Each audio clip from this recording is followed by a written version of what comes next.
Sebenarnya saya cukup kagum secara pribadi dengan apa yang kita lihat buat dua tadinya, dan sebenarnya ini menepati apa yang diharapkan oleh Yang Maha Perdana Menteri. Apa yang kita lakukan ini akan disemarakkan, dan saudara saya jangan bimbang, saya tetap akan memberikan sokongan pribadi saya kepada usaha ini, dan insyaAllah pengisian perdebatan pada tahun-tahun yang datang akan lebih hebat.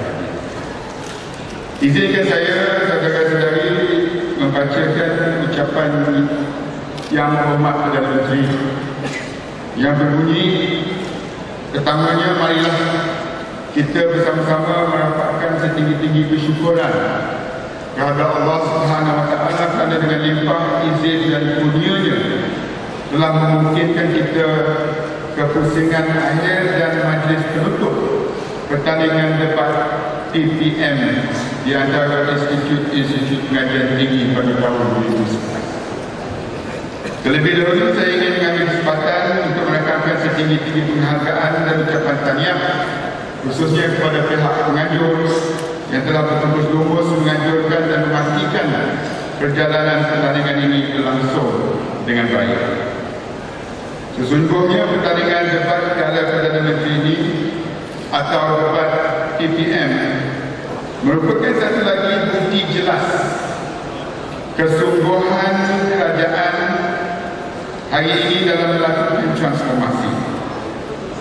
Kerajaan ini sedang dalam proses memanfaatkan segala platform yang ada demi menjayakan program transformasi yang telah kita susun rapi agar segala yang matlamat dan objektif yang telah pun disasarkan dapat dikecapi. Pada malam ini kita semua dapat lihat dengan jelas bahawa perdebatan antara golongan mahasiswa ini merupakan salah satu daripada platform tersebut, dan kita ucapkan tahniah dan syabas kepada semua yang telah pun menjayakan. Saya percaya bahawa debat PPM ini bukan sahaja merupakan suatu medan yang dapat mengasah bakat kepimpinan dan kemahiran berfikiran generasi muda, terutamanya mahasiswa. Malah jauh lebih penting, gelanggang debat PPM ini adalah satu tamsilan mampu kesediaan kerajaan untuk melibatkan generasi muda dalam proses pembangunan negara dan bangsanya. Saya percaya dan sedar bahawa suara dan pandangan generasi muda amat penting dalam mencorak dan merencana masa depan negara. Dan perkara ini tidak harus dipandang penting dan dikesampingkan. Kita semua maklum, suara dan idea generasi muda hari ini, terutamanya golongan mahasiswa, perlu diangkat sebagai modal terbaik yang bakal memacu program pembangunan negara. Setidak-tidaknya, mereka dapat bertindak sebagai satu instrumen timbal balik yang berkesan kepada segala dasar dan pelan kerajaan. Telah acap kali saya ulang dan tekankan bahawa kerajaan hari ini amat sedar apa zaman kerajaan tahu segala-galanya sudah lama berakhir. Kerajaan percaya yang tua tidak selalunya gah, yang muda tidak semestinya mentah. Tuan-tuan dan puan-puan sekalian, atas dasar inilah melalui perancangan Tahun Inovasi Nasional 2012, kerajaan membuka ruang dan peluang yang sebaik-baiknya kepada golongan muda negara ini untuk menzahirkan segala kreativiti dan idea segar mereka untuk dimanfaatkan secara optimum demi masa depan negara. Kerajaan tidak teragak-agak untuk membutuhkan modal permulaan sebanyak 200 juta ringgit bagi menggerakkan My Creative Venture Capital yang diperkenalkan. Ini semata-mata untuk menyediakan suatu landasan dan bimbingan yang berkesan dalam memantapkan proses inovasi golongan muda. Usaha ini begitu relevan dan setari usaha kita untuk menjadikan Malaysia sebagai sebuah hub pengajian tinggi bertaraf dunia Tetapi hasrat ini tidak akan kesampaian sekiranya golongan mahasiswa tidak berupaya memamerkan kematangan berfikir serta kemahiran menganalisis dengan baik. Justru secara pribadi, saya mengharapkan agar para pendebat yang ada di sini pada malam ini akan terus bekerja keras dan sentiasa bersedia untuk memberi dan menerima kritikan serta saran yang membina. Lebih-lebih lagi dalam mencari formula terbaik pembangunan negara.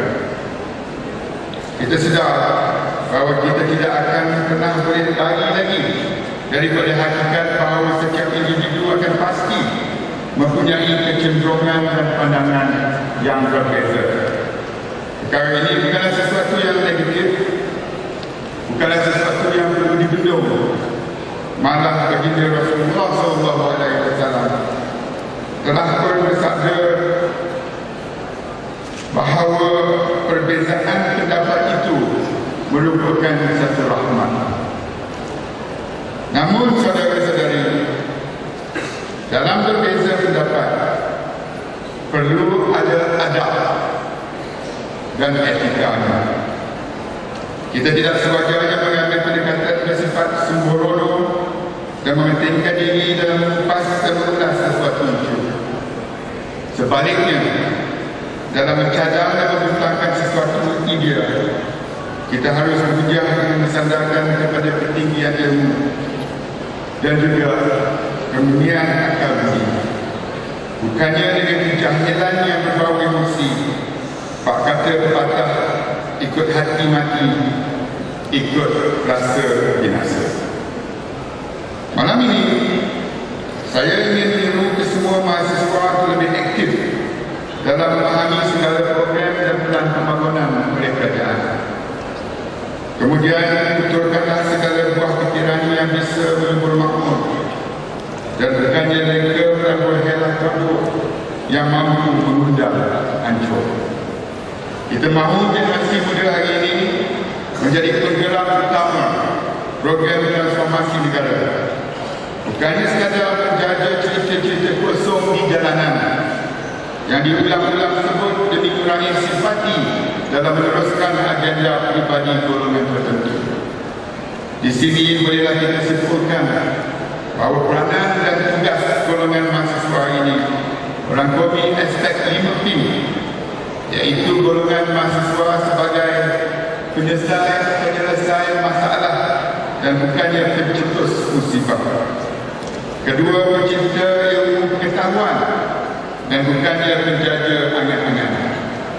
Ketiga, pemimpin masa depan dan bukannya kuda tunggangan. Keempat, pembela negara dan bukannya penderhaka bangsa. Dan kelima, pencetus transformasi dan bukannya penyebar kontroversi. Akhir kata, memandangkan debat PPM merupakan suatu pertandingan, maka pasti akan ada yang kalah dan akan ada yang menang. Kepada yang berjaya, teruskanlah langkah untuk berbakti kepada negara. Kepada yang kurang bernasib baik, sumbangan anda tidak bernilai dengan kata-kata apa yang pasti. Percayalah saudara-saudara, dengan menyertai debat PPM ini sahaja, anda semua sudah menyumbang sesuatu yang bermakna dalam proses pembangunan negara dan bangsa.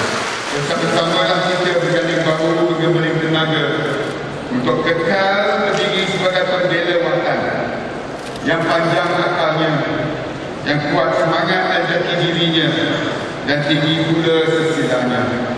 Mereka yang hanyut dengan mimpi-mimpi kosong, jauh sekali kita doakan, kerana mereka tidak berpijak di atas bumi yang nyata. Dengan kata-kata itu, dengan lafaz Bismillahirrahmanirrahim, saya mewakili Yang Berhormat Perdana Menteri merasmi tutup pertandingan debat